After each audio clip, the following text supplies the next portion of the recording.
A'udzu billahi minasyaitonir rajim. Bismillahirrahmanirrahim. Assalamualaikum warahmatullahi wabarakatuh. Kembali lagi bersama Mang Sukir di channel Sampul Hitam. Untuk kali ini, Mang Sukir akan menceritakan sebuah kisah yang berjudul Penumpang Misterius di Kursi Sebelah. Cerita ini ditulis oleh Hanasan. Dan bagi teman-teman yang ingin membacanya secara langsung, teman-teman bisa langsung kunjungi link yang saya sudah siapkan, ada di deskripsi. Dan tak usah berlama-lama, bagaimanakah untuk cerita kali ini? Ini dia kisahnya. Selamat mendengarkan.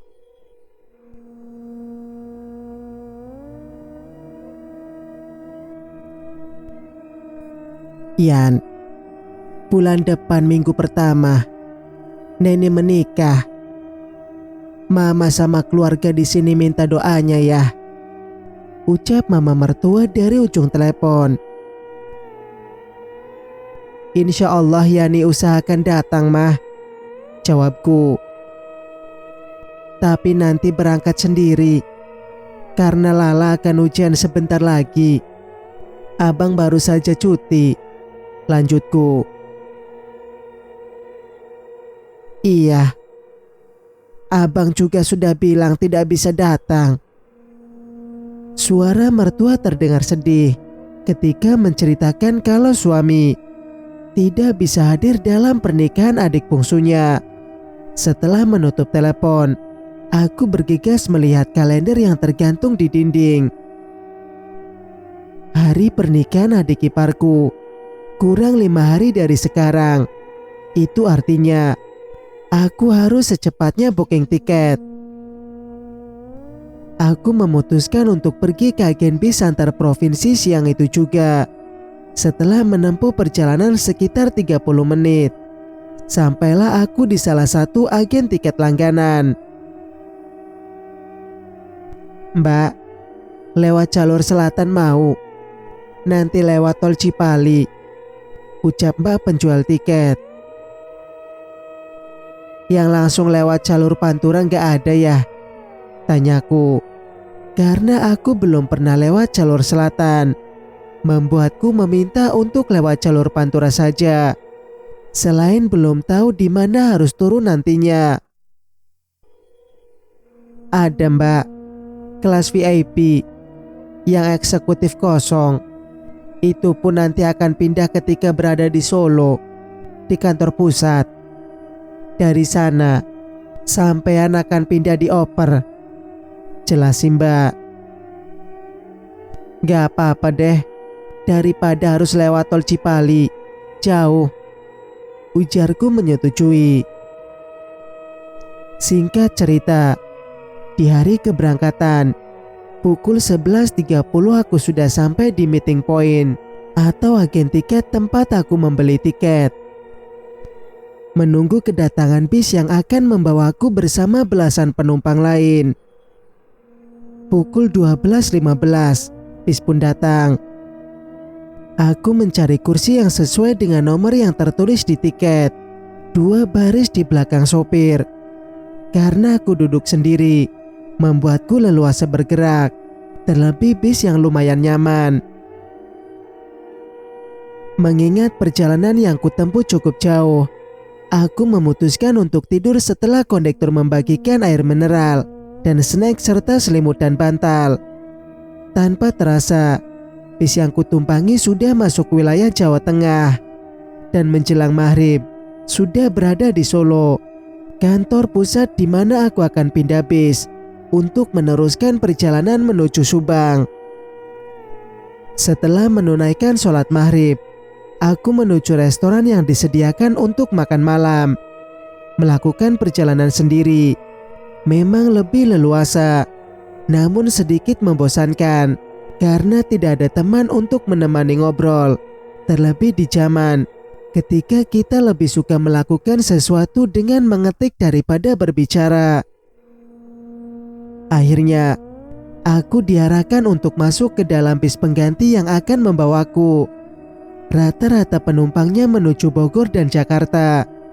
Dari apa yang ku tahu dari kondektur saat mengabsen, hanya aku yang turun di Subang, dan seorang ibu dan anak balitanya turun di Cirebon. Setelah penumpang lengkap, bis pun bersiap meninggalkan kota Solo. Namun sebelum bis berjalan, seorang pemuda dengan lincah naik.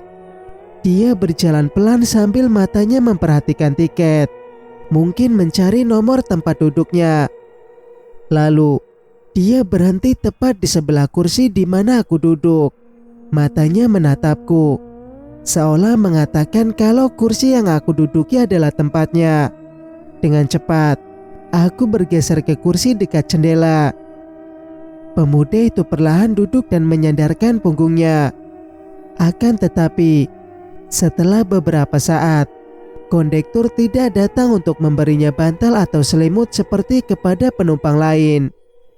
Hawa AC di dalam bis yang cukup dingin membuat pemuda yang duduk di sebelahku menyilangkan kedua tangannya di dada.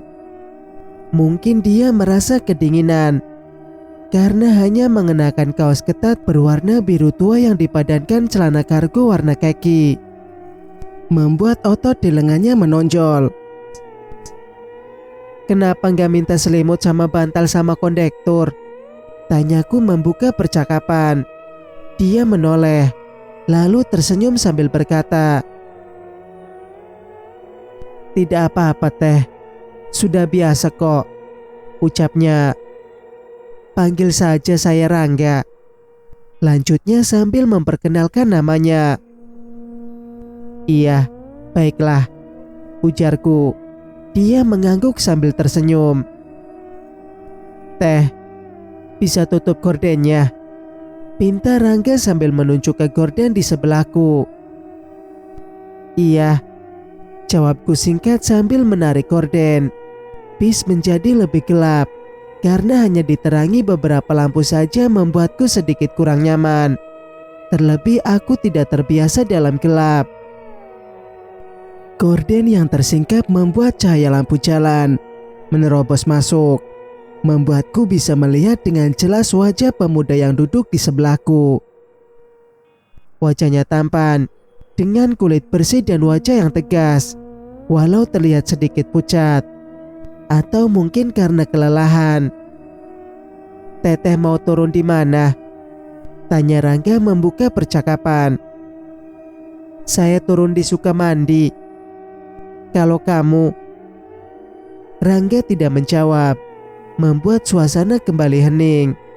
Setelah beberapa saat, Rangga kembali berkata, "Berarti kita searah, tapi saya turun duluan."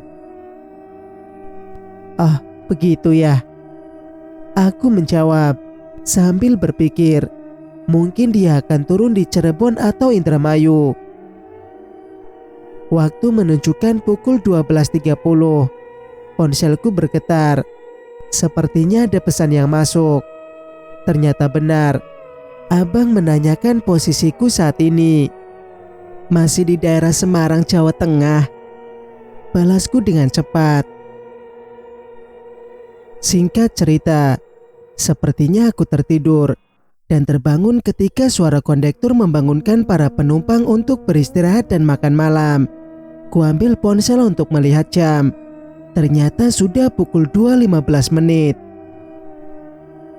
Kulirik kursi sebelah di mana pemuda itu duduk, tapi kosong. Mungkin dia sudah turun duluan. Aku pun turun bersama penumpang yang lain. "Kita sampai di mana, Pak?" tanyaku pada sopir yang berdiri di dekat pintu. "Di Batang, Mbak," jawabnya. Aku mencoba mengedarkan pandangan ke seluruh ruangan, mencari sosok pemuda yang duduk di sebelahku, namun tidak kutemukan. Setelah beberapa saat beristirahat, bis malam yang kutumpangi kembali melanjutkan perjalanan. Sebelum kondektur menutup pintu, kulihat pemuda itu melompat naik dan berjalan menuju kursi di sebelahku. "Kamu tidak makan?" tanyaku berbasa basi. "Tidak, saya hanya minum kopi," jawabnya. Ini buat teteh. Dia mengulurkan sebuah plastik berisi cemilan. Terima kasih, ucapku, lalu menerima kantong plastik tersebut. Teteh kok sendirian? Suaminya gak ikut? Iya, suami sedang bekerja, jawabku. Suasana kembali hening.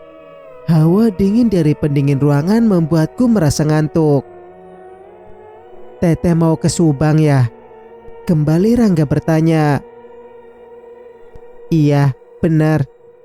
Adik ipar saya mau menikah, jawabku. Kamu sendiri turun di mana? Tanyaku. Namun, lagi-lagi Rangga tidak menjawab. Dia sepertinya bingung. Dan aku memutuskan untuk tidak lagi bertanya. Saya turun sebelum teteh kok. Tapi nanti pulang, kita akan ketemu lagi, ucapnya kemudian. Ketemu lagi, pikirku bingung. Setelah itu aku kembali tidur dan terbangun lagi saat bis berjalan lambat. Ternyata sudah masuk tol Palimanan, yang artinya sudah meninggalkan Jawa Tengah dan masuk Jawa Barat. Kulirik pemuda yang duduk di kursi sebelah. Dia tertidur dengan posisi membelakangiku. Biasanya, jika sudah melewati tol Palimanan, aku tidak bisa tidur lagi dan akan terjaga sampai ke tempat tujuan. Aku ingat, ada seorang ibu dan anak yang akan turun di Cirebon. Dia minta diturunkan di rest area karena akan dijemput di sana. Seorang ibu dan balita turun ditemani kondektur. Bis berhenti beberapa saat, memastikan kalau ibu dan balitanya benar-benar sudah dijemput sama keluarganya. Mengingat sudah lewat tengah malam, aku salut sama PO bis satu ini. Rasa tanggung jawab terhadap penumpang sangat tinggi. Bis kembali berjalan hingga tanpa terasa sudah memasuki kota Indramayu. Dari toa masjid, lama-lama terdengar suara azan. Entah kenapa, mataku terasa begitu mengantuk hingga aku tertidur. Yang mau sholat atau ke kamar mandi, monggo turun. Suara serak kondektur membangunkanku. Bis menjadi terang ketika lampu kembali dinyalakan. Namun, Rangga yang duduk di sebelahku sudah tidak ada. Mas, orang yang duduk di sebelah saya sudah turun ya? Tanyaku pada kondektur yang ada di depanku. Siapa mbak? Wong Mbak E dari Solo duduk sendiri kok, jawabnya sambil berlalu. Aku tidak begitu menghiraukan ucapan kondektur dan berpikir mungkin dia lupa. Yang duduk di sebelah sampean aku mbak, seloroh seorang bapak yang duduk di deretan sebelah. Aku tersenyum kecut menanggapi candaannya. Bis kembali melanjutkan perjalanannya. Namun Rangga tidak lagi ada di kursi sebelah. Mungkin dia sudah turun ketika aku tertidur tadi. Singkat cerita, waktu menunjukkan pukul 5 ketika aku turun dari bis. Kulihat Udin lari tergopoh-gopoh menghampiriku. Udin adalah sepupu suami yang disuruh menjemputku. Apa kabar teh? Damang. Udin menghampiriku sambil bertanya kabar. Alhamdulillah sehat, jawabku. Hanya butuh waktu 5 menit untuk sampai ke rumah mertua. Sebelumnya, aku lebih suka berjalan kaki karena aku bisa mampir ke pasar sambil membeli sarapan untuk dibawa pulang. Mertua sudah menunggu kedatanganku. Seperti biasa, akan menangis sambil memelukku. Beliau tinggal sendiri di rumah. Semua anak-anaknya sudah menikah dan punya rumah sendiri, termasuk si bungsu. Dia tinggal di Bandung dan pulang ke rumah ketika cuti. Persiapan pernikahan bungsu sudah selesai. Tinggal menunggu kedatangan calon pengantin laki-laki untuk melakukan ijab kabul. Mama sedih karena aku hanya datang sendiri dan ingin sekali bertemu Lala. Namun beliau maklum, Lala tidak bisa ikut karena akan ujian. Singkat cerita, acara pernikahan berlangsung lancar. Si bungsu langsung diboyong ke rumah pengantin pria sekaligus bulan madu. Saudara dan tetangga sudah kembali ke rumah masing-masing. Tinggallah aku bersama mertua yang berada di rumah. Tadi sebelum kakak ipar pulang, bilang akan kesini lagi besok sebelum aku pulang. Aku merapikan baju lalu memasukkan ke dalam tas. Ada beberapa oleh-oleh yang diberikan mertua dan kakak ipar yang akan kubawa pulang. Mataku tertuju pada kantong plastik berisi snack. Aku ingat, itu adalah kue pemberian Rangga waktu itu. Aku kembali memasukkan plastik tersebut ke dalam tas, tanpa melihat isinya. Pukul 16.45, bis yang akan membawaku pulang datang. Tidak banyak penumpang di dalamnya. Aku langsung memejamkan mata untuk mencoba tidur. Perjalanan bolak-balik yang sangat melelahkan. Benar saja, aku tertidur sepanjang perjalanan, hingga aku tidak menyadari kalau bis sudah meninggalkan tanah Sunda. Hal itu aku ketahui ketika bis berhenti untuk makan malam di sebuah restoran di Batang, Semarang. Kita ketemu lagi kan Teh? Aku yang saat itu tengah browsing akun media sosial, langsung menoleh ke arah suara tersebut. Seorang pemuda tampan tersenyum padaku, lalu duduk di sebelahku. Dia masih mengenakan baju yang dia pakai 3 hari yang lalu. Dia adalah Rangga. Kamu naik bis itu juga? Tanyaku bingung. Rangga mengangguk. Kamu mau pulang juga? Tanyaku lagi. Dia mengangguk. Apakah urusannya sudah selesai? Tanyaku. Mungkin ini terdengar kepo. Belum. Lirih dia menjawab sambil menggeleng. Raut wajahnya terlihat sedih, hingga membuatnya semakin terlihat pucat. Mungkin dia dalam masalah. Bisik hatiku. Jangan khawatir Teh, kita akan bertemu lagi nanti.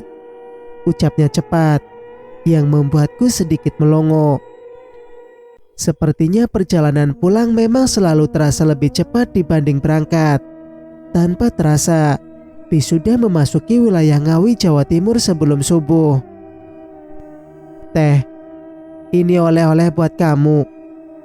Rangga mengulurkan plastik yang sama dengan yang pernah dia berikan sebelumnya. Terima kasih ya, ucapku. Mungkin ini adalah kebiasaanku setiap kali naik bis malam, tertidur menjelang subuh, dan akan terbangun saat mendengar suara kondektur memberi pengumuman untuk beristirahat. Pukul 4.30 bis sudah sampai di Madiun. Kulirik Rangga yang dari tadi duduk di sebelahku. Kursi itu kosong. Mungkin dia sudah turun. Mbak, apakah ada yang duduk di sebelah saya? Tanyaku hati-hati pada gadis yang duduk di deretan bangku sebelah. Kulihat dia menatapku heran, sambil berkata, Gak ada Mbak, kan duduknya satu-satu. Gak boleh berdua, jaga jarak. Aku bengong. Jawaban gadis itu benar dan membuatku sadar kalau semua penumpang duduknya sendiri-sendiri. Aku melihat kantong plastik yang diberikan Rangga, lalu membukanya. Satu plastik potato chip.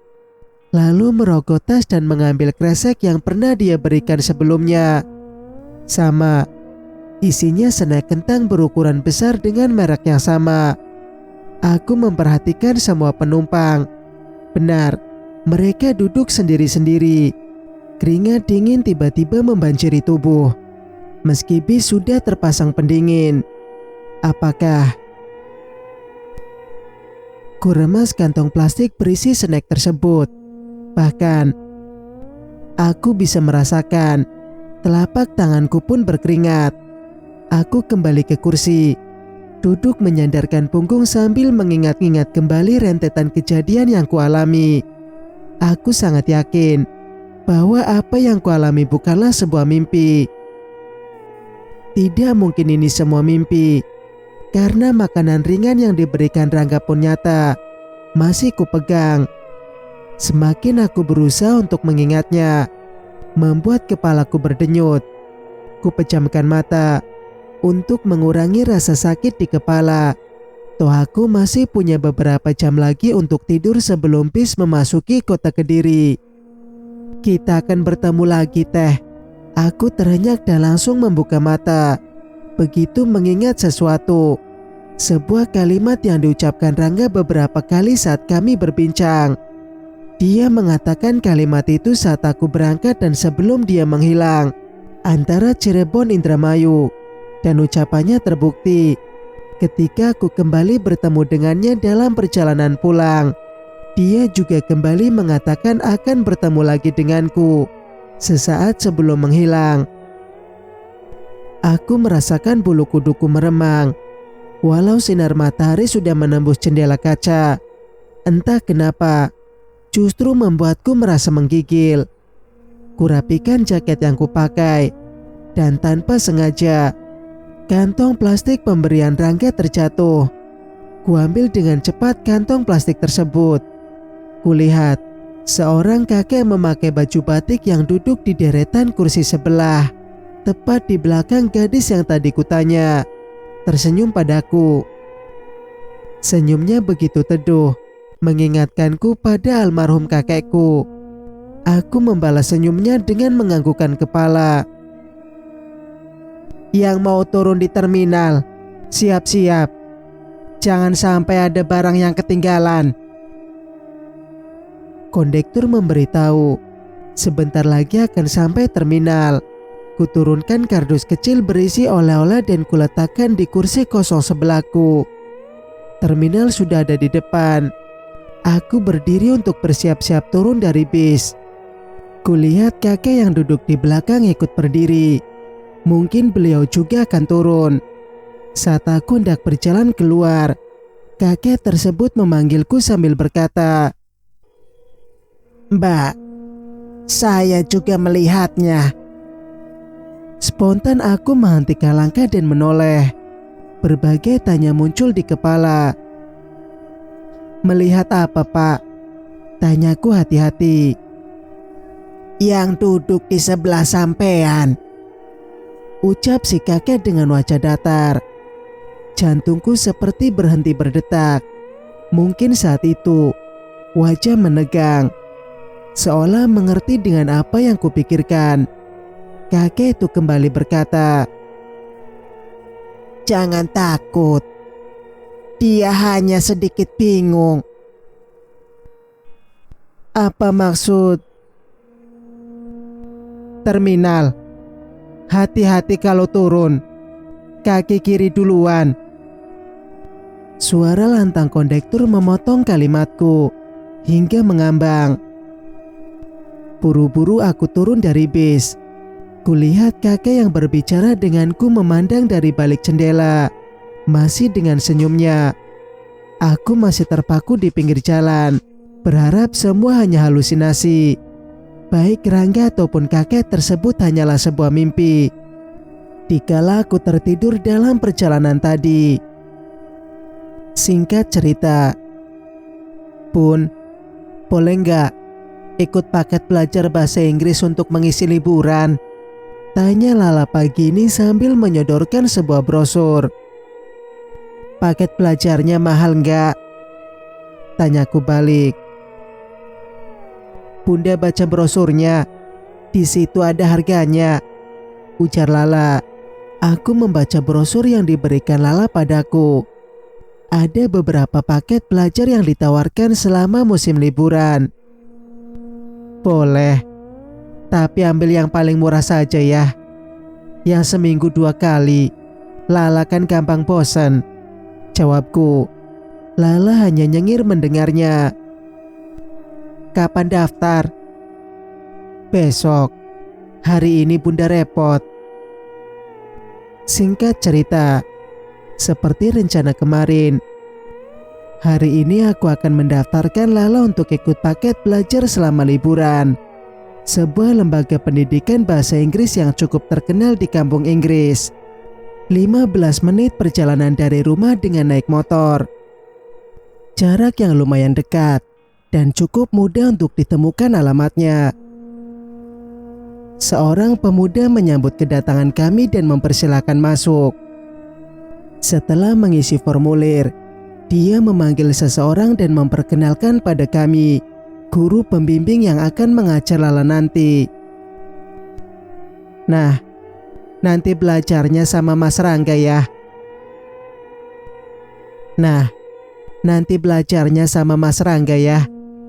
Ucap pemuda itu sambil memperkenalkan pemuda yang baru datang. Jantungku seperti hendak melompat keluar ketika melihat pemuda yang dipanggil Rangga itu memandang kami sambil tersenyum. Kugelengkan kepala beberapa kali sambil berharap bahwa kali ini aku benar-benar bermimpi. Apakah ini hanya kebetulan aku bertemu dengan orang yang sama? Atau pemuda yang berdiri di depanku adalah orang yang berbeda?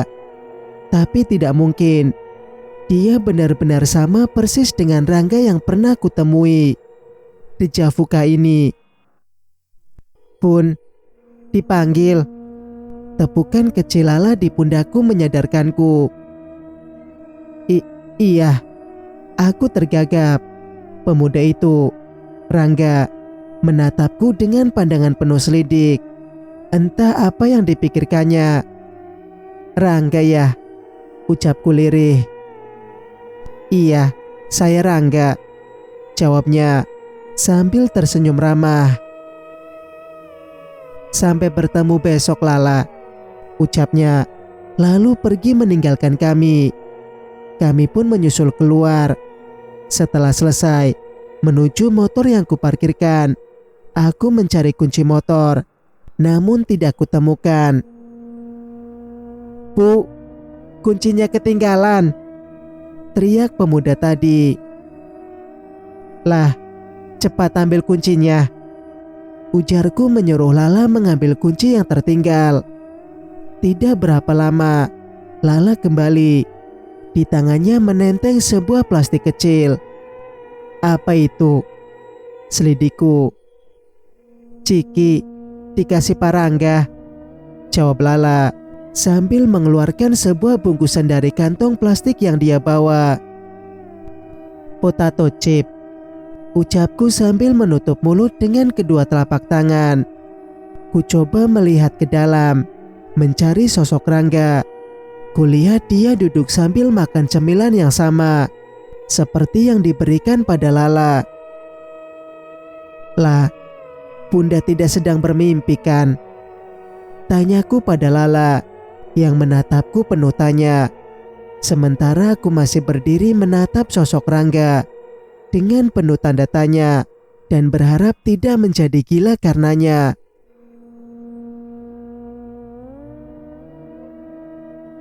Cerita pun bersambung. Jika kalian suka dengan ceritanya, jangan lupa untuk like, komen, dan subscribe channel ini agar bisa mendengarkan cerita-cerita berikutnya. Wassalamualaikum warahmatullahi wabarakatuh.